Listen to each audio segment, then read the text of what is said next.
যিখিনি প্ৰস্তাৱ আগবঢ়াই দিয়ে সেই প্ৰস্তাৱখিনি আমি কেন্দ্ৰীয় সমিতিৰ যিটো ডেলিগেট মিটিং হৈছে তাতে আমি প্ৰস্তাৱখিনি আমি আলোচনা কৰিছোঁ। আলোচনা কৰাৰ পিছত আমি কেইটামান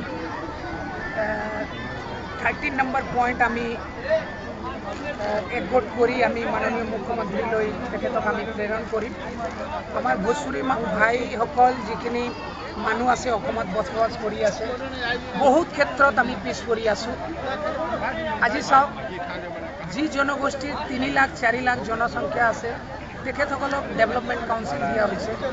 আমি নিয়াৰ এবাউট 25 লাখ ইয়াত মানুহ বসবাস কৰি অসমৰ সকলো ক্ষেত্ৰত আমি যোগদান কৰি আহিছোঁ। অসমখন আগুৱাই লৈ যোৱাত আমি অৰিহণা যোগাই আহিছোঁ, কিন্তু আমি বহুত ক্ষেত্ৰত এতিয়ালৈকে পিছ পৰি আছোঁ। ভোজপুৰী ডেভেলপমেণ্ট কাউন্সিলৰ আমাৰ ডিমাণ্ড আছে। কাৰ্বি আংলঙত কিমান কুঁহিয়াৰ খেতি হয়, ইয়াত আমি গভৰ্ণমেণ্টক আমি অনুৰোধ জনাইছোঁ যে ইয়াত এটা চুগাৰ কেন ফেক্টৰী হ'ব লাগে।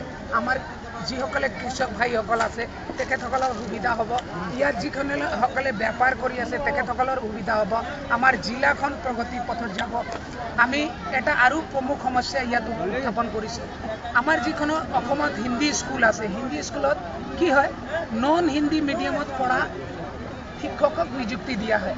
এইটো আমি গভীৰ দুখ প্ৰকাশ কৰিছোঁ। মাননীয় মুখ্যমন্ত্ৰী ডাঙৰীয়াক আমি মেমৰেণ্ডাম দিছিলোঁ।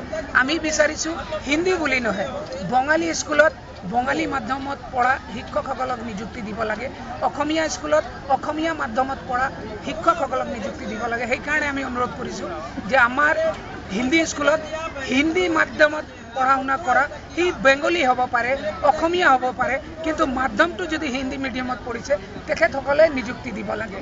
আমি সকলো জনজাতিৰ কাৰণে লেণ্ড পাট্টা দিয়া হয়, কিন্তু আমাৰ ইয়াত আমাৰ মানুহক পাট্টা দিয়া নহয়। আমি অনুৰোধ কৰিছোঁ যিসকল 15 বছৰতকৈ অধিক কাল খাছ লেণ্ডত বসবাস কৰি আছে তেখেতসকলে সোনকালে এটা ছাৰ্ভে কৰি পাট্টা দিব লাগে। আৰু দুটা আমি প্ৰমুখ সমস্যা কৰিছোঁ।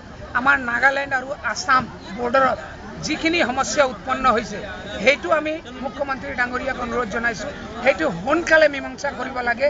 আমাৰ মানুহৰ অসমৰ মানুহৰ যথেষ্টখিনি অসুবিধা হৈ আছে।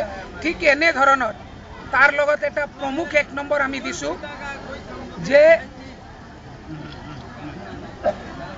উগ্ৰবাদৰ যিখিনি সমস্যা আজি আগবাঢ়ি আছে, বিভিন্ন উগ্ৰবাদী ভাইসকলে সংগঠনসকলে আজি চিজ ফায়াৰত আহি যিখিনি আলোচনাৰ মাধ্যমতে তেখেতসকলৰ সমস্যা সমাধান কৰিব বিচাৰিছে, আমি তাক আদৰণি জনাইছোঁ।